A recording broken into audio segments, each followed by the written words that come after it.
What an incredible rally we are seeing in the precious metals markets, and it seems at this point to be unstoppable. But we're going to break it down and explain exactly why we're not likely to see prices go back to the levels that they were before this rally began. So let's explore.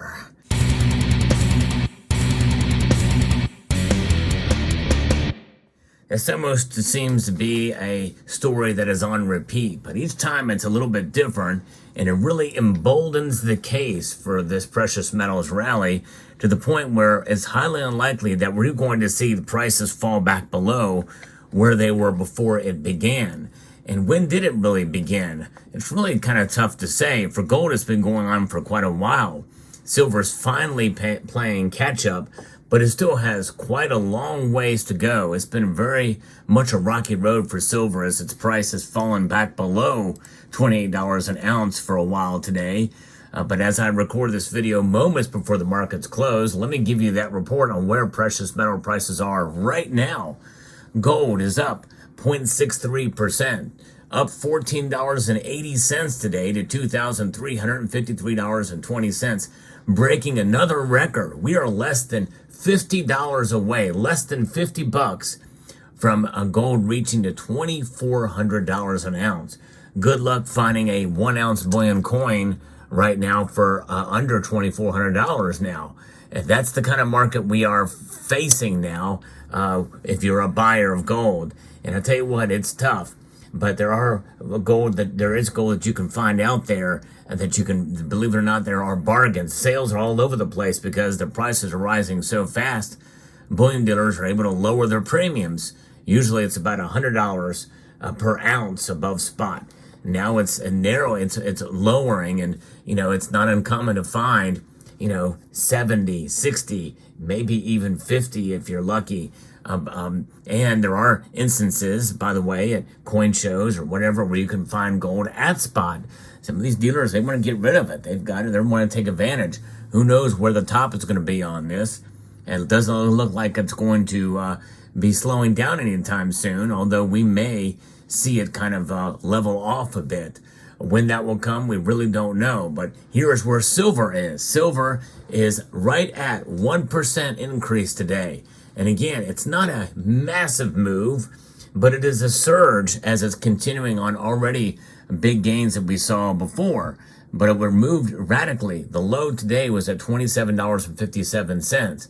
But right now, it is at $28.19. By the end of the market close, more likely it will be up around 28, maybe even 30 cents. It's amazing. Now, platinum and palladium have also been quite impressive in their moves as well, but we're going to stick with gold and silver and kind of break down what's happening here. Reuters is reporting here that gold has extended its record run today, fueled by buying momentum and geopolitical risk. While the spotlight shifted to the Federal Reserve's policy meeting minutes and U.S. inflation data for insights into U.S. rate cut timeline. We used to think, well, hey, they might do 3 rate cuts, maybe 4 before the end of the year. Now, I'd be surprised if they did 2. And it could be possible that they may not do any at all. We have to keep that as a realm of possibility, but who knows? They have not given any indication that they're not going to do any, but likely it's going to come probably in July and not June, as some people had expected. Now, technical buying momentum will continue on the gold market unless the CPI data comes out much hotter than expected. A cooler inflation report could take prices to $2,400 an ounce, according to Philip Stribel, chief market strategist at Blue Line Futures in Chicago. $2,400.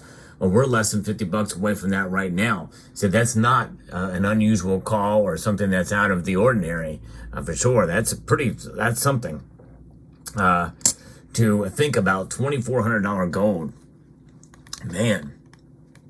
The U.S. Central Bank's policy meeting minutes and U.S. Consumer Price Index data are due on Wednesday. And that's just hours from now as I record this video. Bullion is considered a hedge against inflation and geopolitical uncertainties, but higher interest rates tend to dull the appeal of holding the non-yielding asset. Now, if CPI data comes out hot, in other words, it continues to be persistent or it climbs a bit, and that means they're less likely to lower rates. If they don't lower rates, that means that is going to put pressure on gold and silver because they're going to need to do more or maintain their present pause stance on interest rates where they are at now, which are still considered high. And that means they need to do more to either maintain or maybe even entertain the possibility of, believe it or not, another rate hike, another quarter-point rate hike. I don't think that's going to happen. I think at worst, they are going to leave rates where they are right now if we have hotter than expected inflation data. If inflation data is lower than expected, well, that means that they are more free to lower those rates. If they do lower the rates, that means that will put immediate pressure on gold and silver to rise. In other words, I guess it'll open it up and release the pressure valve on gold and silver. We will continue to see them, climb. And I think that's probably what they're expecting. I think these markets are kind of baking in where this is at because the dollar index, as I record this video, is indeed down slightly, ever so slightly. And that is causing the markets to move. The dollar, believe it or not, is still very strong. It's at 104.09. That's very high compared, and that's not out of the ordinary. That's not where it was. It's not far removed from where it was before when the prices were much lower. We're talking silver at $22 an ounce and gold at less than $2,000 an ounce is where the dollar index was. So not much change in the dollar index, its strength compared to other currencies out there. And you may ask yourself, why is, well, you probably might be asking me, why is the dollar so strong when we're experiencing double-digit inflation for some goods and services now? Well, it's because the dollar is measured against a breadbasket of other currencies. I liken it to the cleanest of the dirty shirts in the laundry pile, but I'll give you another analogy. I've got a voice made for radio. But imagine putting me, or made for videos where I don't show my face. Imagine putting me next to a really good-looking guy, like, for instance, Empire Precious Metals, for instance, or Brad Pitt, or some other really good-looking fella. I'm going to be the worst of that case, and so it's going to be very, very bad compared to those guys. But imagine putting me next to somebody like, think of the ugliest person you can think of. Somebody that's just nasty, ugly. They smell, they stink. They're really, really bad looking. Really, really bad. Old, maybe somebody that's been dead for 30 years, and you pull them out of the ground, and you compare that to me. That means that I am actually looking pretty good because I'm living and breathing. And so therefore, I become fairly strong in good looks compared to the dead guy who's been dead for 30 years, and you pull him out of the ground. So that is how the dollar is. The dollar is not much to balk at, not much to look at. It's not a very attractive option, but it's certainly better than everything else that's out there in comparison. So that is probably maybe even a better way to think about the strength of the dollar as to how it is compared to other currencies which are not doing so well. The fundamental underpinnings in the current rally continue growing geopolitical risk, according to Reuters. Steady central bank buying and resilient demand for jewelry and bars and coins, World Gold Council said in a note. That is definitely translated to silver, too. I'm going to be talking about that in another video. There's so much to talk about in the world of precious metals right now. It's almost hard to keep up. With the prospect of lower interest rates ahead, the suggestion is that gold ETFs have missed the rally and are now underallocated. CME Group showed that the market is pricing in a 53% chance of a rate cut in June. So in other words, it's starting to get right about half and half there.